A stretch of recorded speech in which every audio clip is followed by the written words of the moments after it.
안녕하세요. 네.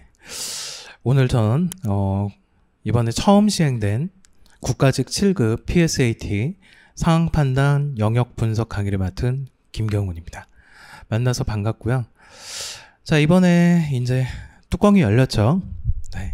작년 이제 모의고사 처음 나오고 그걸 토대로 해가지고 뚜껑이 열렸는데 거의 이제 수업 시간이라든지 여러 가지로 예상한 이제 수험생들하고 얘기를 하면서 예상했던 결과물이 거의 반영돼서 나온 것 같아요. 근데 좀 특별한 특징들이 되게 많았어요. 자, 그래서 그거에 대해서 이제 좀 간단하게 말씀을 드리도록 하겠습니다. 자, 먼저 지금 이번에 시험 보셨는데 체감 난이도부터 우리가 먼저 잠깐 얘기를 해보면 이제 과목별로 봤을 때는 언어와 자료 해석의 체감 난이도가 상당히 높았고요. 그 다음에 상황 판단은 그거보다는 조금 쉬웠다라고 느끼는 수험생들이 많다라고 이렇게 얘기가 들리더라고요. 근데 이제 시험 보고 나서 처음에 느낌인데 실제로 상황 판단 쉬운 문제 아니었습니다. 그러니까 만약에 상황 판단에서 70점 이상 득점을 하신 분들은 자신을 가지시면 됩니다. 자, 그래서 상황 판단 이번에 문제들을 분석을 해보면 이제 유형별로 분석을 해볼게요. 일단 전체적인 내용을 봤을 때는 이제 예상과 동일하게 이제 계속 수업 시간 때도 말씀을 드렸다시피 5급에 가까운 문제가 나올 것이다. 그러니까 우리 민경채 문제가 민경채 7급이 있었고요. 그 다음에 5급 공채가 있었거든요. 근데 이 민경채와 5급 공채 사이에 들어가지만 5급에 조금 더 가까울 것이다 했는데 그게 거의 맞아 들어갔죠. 그러니까 이제 향후에 공부할 때 이제 7급 민경채 문제도 베이스로 연구를 하지만 5급 문제를 좀 더 심도 있게 공부를 해야 된다라는 게 이제 전체적인 내용이고요. 그러니까 생각했던 것보다 난이도가 높았다라는 얘기예요. 아시겠죠? 자, 그 다음에 이제 유형별로 한번 우리가 살펴보면 이제 첫 번째 법조문형을 보면은요. 우리 이제 유형이 보면은 법조문형, 그 다음에 제시문형, 이제 제가 나누는 기준입니다. 그 다음에 분석 추론형, 수리 계산, 수리 비교, 그 다음에 퀴즈 중에 수리 퀴즈, 논리 퀴즈, 이렇게 해가지고 세부적으로 나누기는 하거든요. 이제 법조문에서도 이제 규정 적용형이라든지, 그죠? 규정 적용형이라든지, 아이고, 잠시만요. 죄송합니다. 같이 움직이네요. 얘를 지우고 나서 이렇게 하겠습니다. 자, 법조문형. 이렇게 해서 이제 세부적으로 나누는데, 법조문형도 일단은 그 법조문 정보 분석형이 있고, 이제 규정 적용형이 있어요. 자, 근데 이번 시험에 가장 큰 특징이 뭐냐면요. 법조문형이요. 이제 기존엔 순수하게 그 법조문에서 정보를 확인을 하고 일치하는 형태의 문제를 찾는 형태의 문제들이 있었고요. 그죠? 정보 분석형이었고요. 그 다음에 그 법을 갖다가 적용을 하는 그 규정 적용형 문제들이 있었어요. 그런데 규정 적용형 문제가 나오더라도 민경채라든지 아니면 5급 문제에서 계산을 요구하는 문제들은 극히 드물었거든요. 그런데 그런 형태의 문제가 나왔다. 라는 게 중요한 거죠. 자, 그래서 법조문 문항에선 드물게 보이는 계산이 혼합된 문제들이 출제됐다.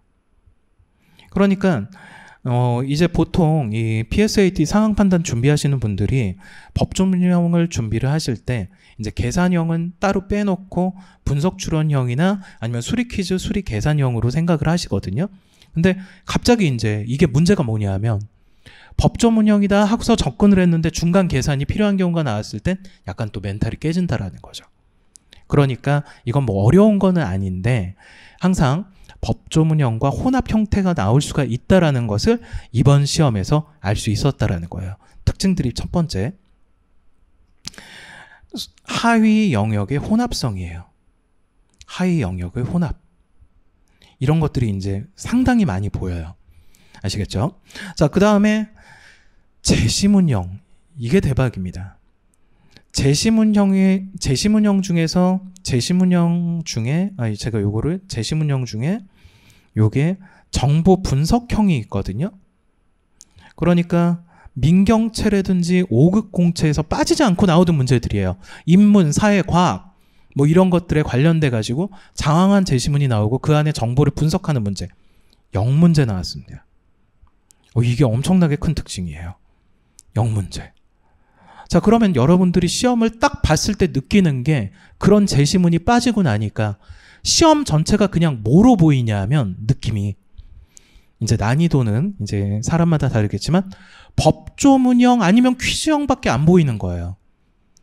근데 퀴즈형이 5급 공채라든지 아니면 민경채보다 비중이 높아진 거죠. 그러다 보니까 이 제시문형 중에 정보 분석형이 뭐 2문제, 3문제 정도 나왔는데 걔네들이 빠지다 보니까 그죠?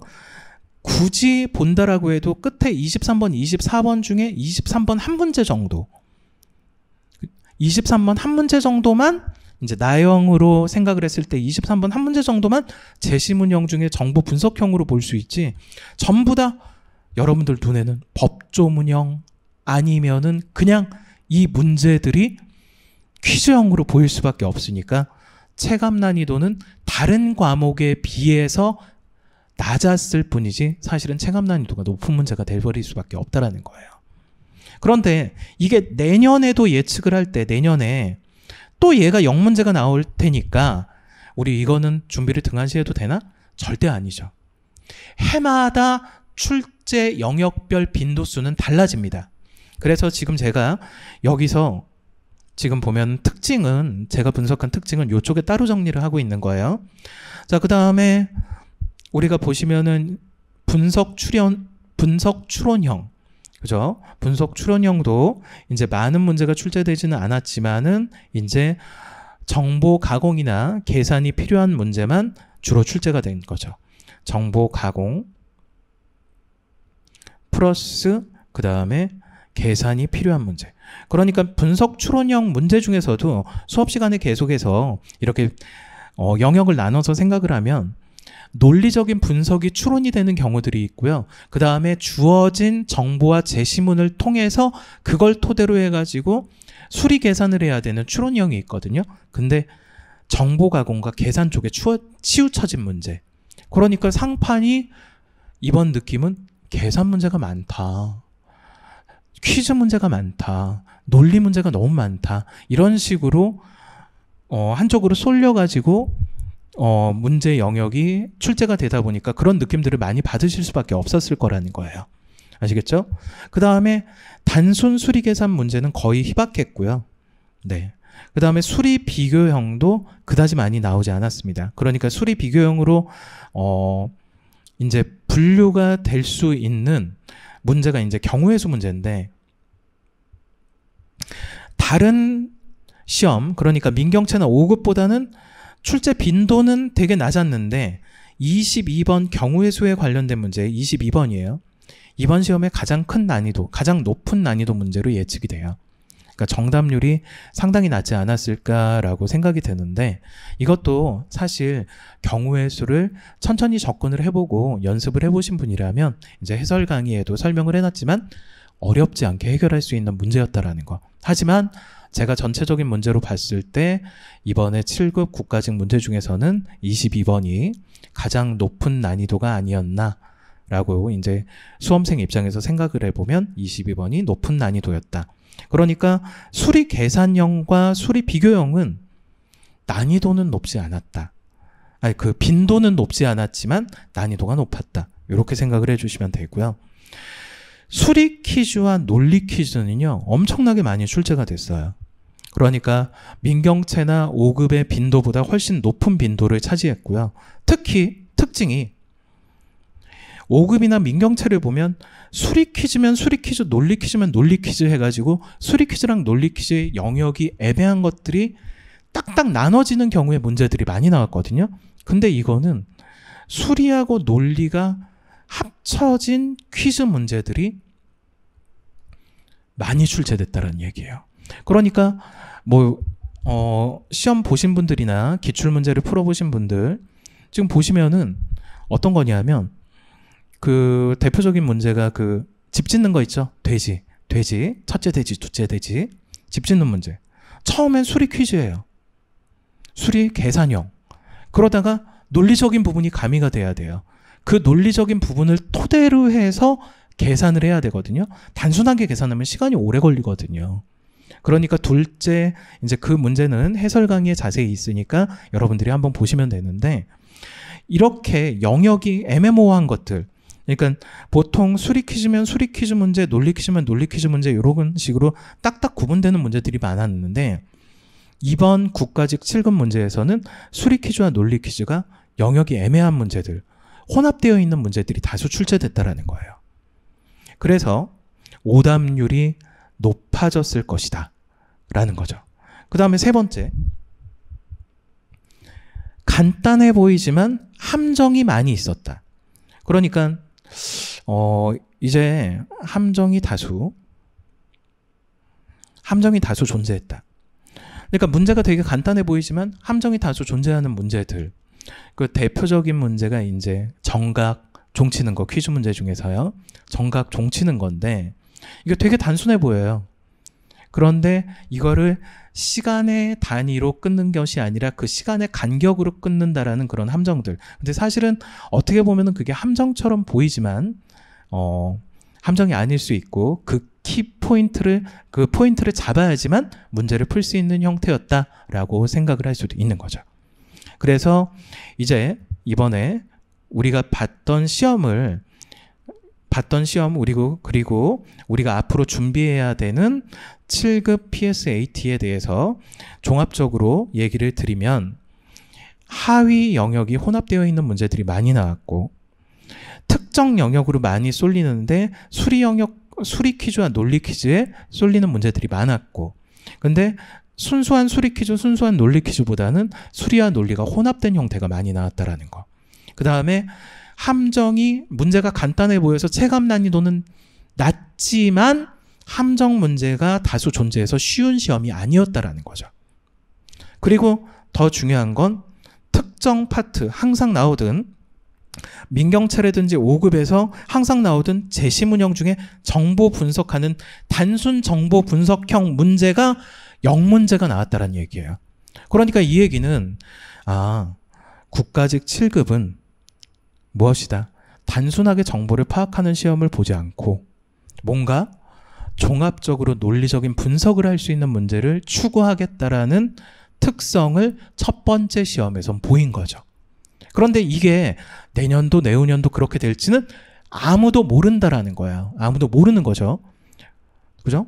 그렇기 때문에 우리는 이거에 맞춰가지고 이제 공부를 해야 되는데, 자, 이제 우리가 이렇게 예측을 한 걸 가지고 공부하는 방법에 대해서 공부를 어떻게 해야 될지 우리가 생각을 해보면, 수업 시간에도 계속 강조하는 겁니다. 그 상판 한 달 공부하고 시험 준비하시려고 하는 건 말도 안 돼요. 이제 이미 완성되어 있는 분들이 소수가 존재해요. 한 상위 5% 정도? 공부 특별히 안 해도 점수 나오시는 분들이 있습니다. 뭐냐? 그렇지 않으면 상판은 하루 이틀 공부해가지고는 쌓일 수가 없다는 얘기예요. 왜냐하면 기초 체력, 반복된 연습을 통해서 기초적인 논리력이 필요해요. 그죠? 그런데 이게 하루아침에 만들어지느냐? 그렇지 않다라는 거죠. 그러니까 문제들을 다뤄보고 계속 생각하는 힘을 길러서 그 문제에 대한 압박이 왔을 때 멘탈도 안 깨져야 되고, 그 다음에 그 멘탈을 딱 잡고 있던 멘탈을 기준으로 해서 문제에 접근하는 방법을 연구를 해야 하죠. 그러니까 단기간에 완성되는 게 아니라는 거예요. 그러니까 단순하게 스킬을 배우고 문제 푸는 스킬을 해가지고 이렇게 풀면 되겠지? 아니죠. 수리 퀴즈랑 논리 퀴즈는 무궁무진해요. 그래서 다른 영역과의 조금 차이점이 뭐냐 하면, 어떤 학생들은 이래요. 공부를 많이 해도 문제를 많이 풀어도 퀴즈는 실력이 늘지 않는다. 왜냐하면 퀴즈를 유형을 외우려고 하는 거죠. 이런 문제가 나오면 이렇게 풀어야 된다. 저런 문제가 나오면 저렇게 풀어야 된다. 아니에요. 퀴즈 문제들은 연구를 하고 공부를 하면서 기초적인 논리력이 증강을 해야지만 여러분들의 해결책이 가까워지는 거예요. 그래서 단기간 공부는 아니다. 기초 체력을 기르기 위해선 최소한 3달, 4달 이 정도는 필요하고요. 조금씩 미리 시작하려면은 이제 시험 직후니까 내년 시험을 위해서 지금부터 조금씩 시작하시는 것도 괜찮아요. 그래서 상판은 단기간에 스킬로 완성될 수 있는 파트가 아니다라는 거. 아시겠죠? 자, 그 다음에 두 번째는 이제 영역별로 공부하는 방법. 법조문형을 보면은요, 법조문형은 이번에 문제의 특성이 주체, 대상이 엄청나게 혼합된 내용들이 많이 나왔어요.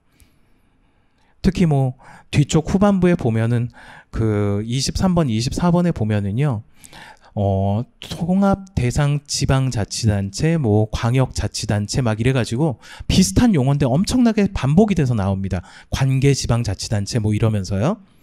그래서 법조문형에선 더더욱 민경채나 5급 공부할 때보다 더더욱 키워드라든지 포인트 분석이 우선이 돼야 된다 라는 거 수업 시간에도 계속 강조하는 거예요. 그래서 항상 문제 풀 때 선지부터 보지 마라.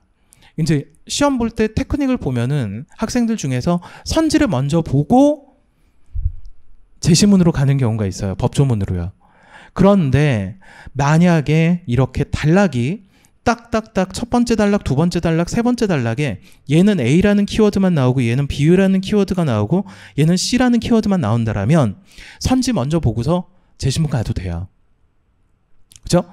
그런데 그 키워드가 A, B 혼합되어 있고 여기도 A, C가 혼합되어 있고 여기는 A, C가 혼합되어 있고 이런 식으로 혼합되어 있는 그 키워드, 그러니까 주체나 대상들이 그 단락마다 혼합되어 있는 경우에는 선지를 보고 나서 찾아 그 제시문으로 갈 때 엄청나게 힘들어요.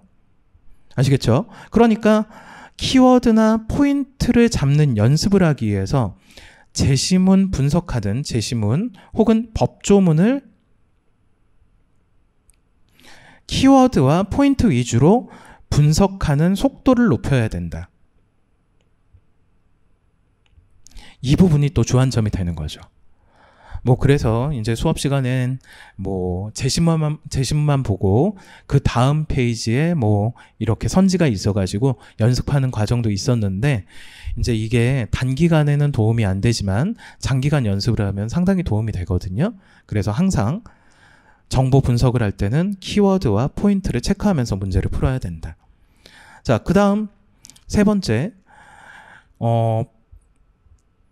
풀이법을 이제 수리 퀴즈나 논리 퀴즈를 우리가 공부를 할 때 보면은 이제 강사라든지 아니면 해설에서 특이한 풀이를 추구하시는 분들이 있어요. 특이한 풀이. 그거 필요 없습니다. 특이한 풀이는 생각날 수 있을 수도 있지만 동일한 문제가 자주 안 나오기 때문에 정석적인 풀이로 처음에 접근하는 연습을 해야 돼요. 우리가 이제 피셋을 처음 준비하는 학생이라면 특히 상판에선 정석적인 풀이로 접근을 해라. 그래서 처음엔 시간이 걸리더라도 정석적인 풀이, 자, 항상 말씀드리지만 제시문을 보고 정보를 확인을 하고 그 다음 그 정보를 가공을 하는 과정, 이거를 거친 다음 해결책을 찾아라. 이 단계를 계속해서 반복 연습을 계속해야 되는 거예요. 그래서 정석적인 방법으로 접근을 하되 네 번째, 우리가 해야 될 것은 문제 풀 때의 스킬. 예를 들면 뭐 선지 배제를 한다거나, 항상 강조드리죠. 선지 배제를 해야 되고 그 다음에 취약 문제를 스킵을 하고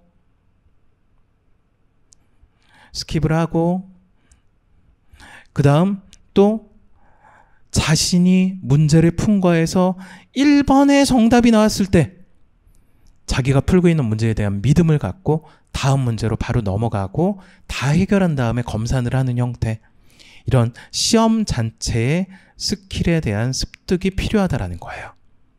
아시겠죠? 자, 그래서 되게 좀 추상적이죠? 그리고 원론적인 얘기를 했는데 사실 상판은 이런 문제는 이렇게 푸는 거야, 저런 문제는 저렇게 푸는 거야 해가지고 유형으로 기억할 수 있는 영역은 거의 없어요. 그래서 기초 체력을 기르는 게 가장 중요하고요. 이렇게 위해선 기초 논리력을 길러야 되는데 얘는 단기간에는 안 된다. 그래서 어느 정도 시간을 두고 공부를 해야 된다. 그 다음에 문제를 풀 때 이 사람이 어떤 출제 의도를 가졌는지는 필요가 없다. 정보를 분석을 하고 그 정보를 우리가 문제 풀기 가장 편하게 가공하고 그를 토대로 해서 해결하는 과정. 정보 분석이 가장 중요하고요. 그 다음 풀이에 맞게 정보 가공하고 해결책을 찾는다. 항상 일련의 이 순서. 그 다음에 문제를 너무 특이한 방법으로 푸는 거를 연습을 하려고 하지 마라. 그거는 이제 계속해서 하면서 여러분들이 기초 논리력이 쌓이게 되면은 자연스럽게 간단한 방법, 쉬운 방법들이 보이기 시작을 하는 거지. 처음부터 그런 문제들을 그런 문제들을 아주 희한한 스킬과 강사만이 가지고 있는 노하우로 푸는 그 방법을 추구하고 쫓아가려고 하지 마라. 항상 정석적인 방법이 우선이다. 그러면서 기초 체력을 기르고 그 다음에 스킬 위주로 가라. 그 다음 문제를 푸는 스킬이 중요하다. 선지 배제, 취약 문제, 그 다음에 취약 문제 스킵하는 거, 그 다음에 1번에서 정답이 나왔을 때 난 이 답을 내가 푼 것을 믿어라는 시험에 대한 자신감. 이런 부분들이 항상 원론적으로 필요한 부분이라는 거죠. 자, 이렇게 해서 일단 영역에 대한 분석은 마쳤고요. 그리고 이제 시험 준비를 하실 때 이제 외적인 얘기를 잠깐 말씀을 드리면 상황 판단은 3교시에 봅니다.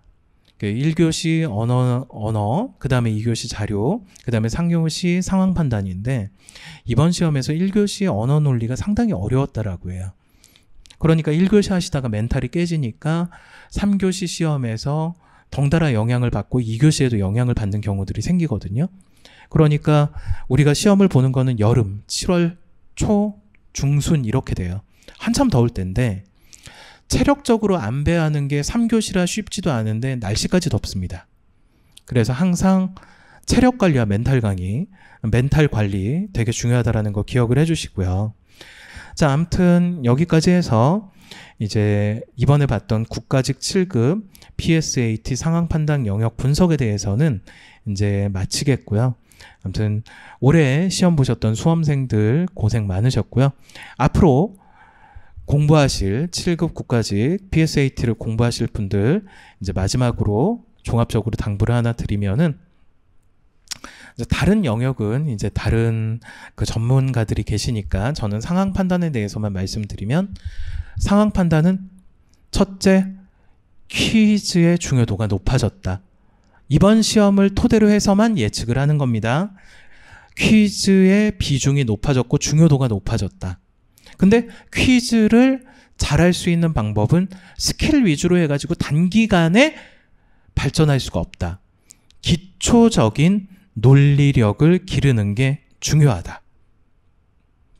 그래서 반드시 단기간에 완성하기 쉽지 않기 때문에 뭐 수험생들 중에 다른 전공 공부하다가 시험 한 달 전부터 준비하시는 분들이 있거든요. 근데 다른 과목 점수 올라갈 수 있지만 상황 판단은 정말 힘들어요. 아시겠죠? 그러니까 기출문제라도 조금씩 뭐 민경채라든지 7급이라든지 5급이라든지 뭐 수험 전 1년 전부터 이제 준비를 하신다라고 하면 조금씩 문제를 풀면서 맛을 보다가 시험 전 최소 3에서 6개월 사이 전부터는 공부를 시작을 해주시는 게 좋지 않을까라는 예상이 듭니다. 자, 여기까지 오늘 국가직 7급 PSAT 상황 판단 영역 분석에 대해서 마치고요. 아무튼 앞으로 공부하실 수험생 여러분 이제 특징이 퀴즈 문제 많고 법조문형에 치우친 게 많고 하다라고 하더라도 기존의 공부 방식, 처음에 나눠져 있던 요 영역 법조문형, 제시문형, 분석추론형, 수리계산형, 수리퀴즈, 논리퀴즈에 맞춰가지고 차분하게 기초부터 연습을 하셔서 내년에 모두 좋은 성과 얻으시기를 기원드리겠습니다. 자, 여기까지 김경훈이었습니다. 감사합니다.